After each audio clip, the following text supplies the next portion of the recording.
Hello, I'm Katie Holloway of Lose Yourself Books, and here is what I read in June 2025. Started off with this, The Lord is My Shepherd by David Gibson. This was a pick for our book club, and this is a Christian book, as you can imagine, looking at Psalm 23, and I love this. I gave this book a rare 5 stars. It was so gentle, so genuinely helpful. It was theologically rich, really deep into scripture, thoroughly biblical throughout, but also just a very pleasant read. This genuinely helped me to love Jesus more, and it was just very readable. It's a beautiful book as well, hardback, and you can, it's not very long, but it's very giftable. I'm going to be giving this to all my family for Christmas this year. Highly recommend this if you are a Christian or just interested in the Bible at all. Definitely give this one a go. Next up, very different, June by Frank Herbert. I never read this before, but I was just interested in it because it's so well loved, and rightly so. It was quite a weighty read, and it was higher fantasy than what I would normally read. I quite like a fantasy, but this was really up there in lots of names and terms and otherworldly stuff that throws you right in at the deep end. But I loved it. The character development and the richness of the characters and the way they interact, I just found fascinating. I think I would like to reread this in future to probably get more out of it now that I've fully grasped the plot. But I did give this 4 stars. I really enjoyed that. If you're into fantasy or think you would like to try it, really give this a go. It's a classic for a reason. I haven't seen the film, but I'm hoping to do that soon. Next up was an audiobook, which was this, The Lost Bookshop by Evie Woods. This was different to what I was expecting. It's quite magical realism with some unexpected things I didn't expect. I just love a book about books, as you probably know if you've seen my other What I've Read videos. I gave this one 4 stars. I really enjoyed it. It is a dual timeline, which I don't always love. It's set between present day and the 1920s, and there are 3 different narrators, which again I don't always love, but for me it really worked in this.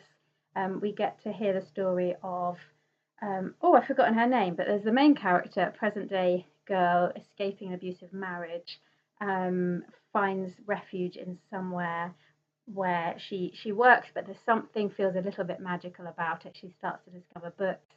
Comes along a chap, Henry, who is a book collector, interested in searching for a bookshop that has somehow disappeared, and then they discover the story of Opaline, who is living in the 1920s, seeking to escape from being put in a marriage she doesn't want to be put in.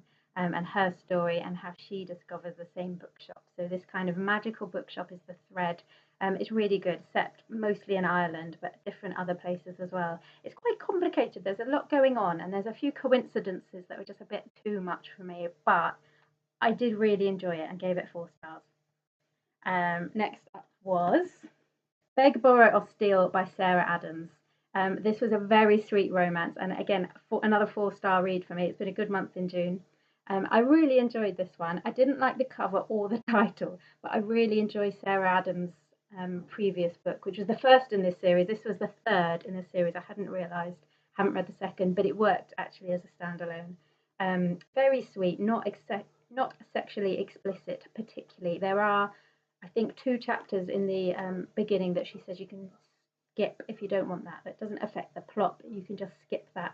But the content was generally very sweet, mild bad language, but a very nice story between 2 teachers who are kind of sort of enemies, sort of rivals, about how they're kind of drawn to each other. And again, I don't usually like the whole enemies to lovers or rivals to lovers thing, but this, it's slow, it's gradual, and you can see that they never really disliked each other. That's quite clear from the beginning, and I liked that about it. So if you want a nice, cozy summer read, set in the summertime as well, in a small town US, I do really recommend this. It was a lot of fun and I enjoyed it. And my final read for June was The Eights by Joanna Miller. I loved this. I so nearly gave this 5 stars, but it wasn't quite there. But it so nearly was. This tells a story of 4 women set in 1920 who were amongst the first women to receive degrees from Oxford. university in England. And it was just wonderful. These women were so expertly portrayed. They are very different, these four women, despite their similar circumstances.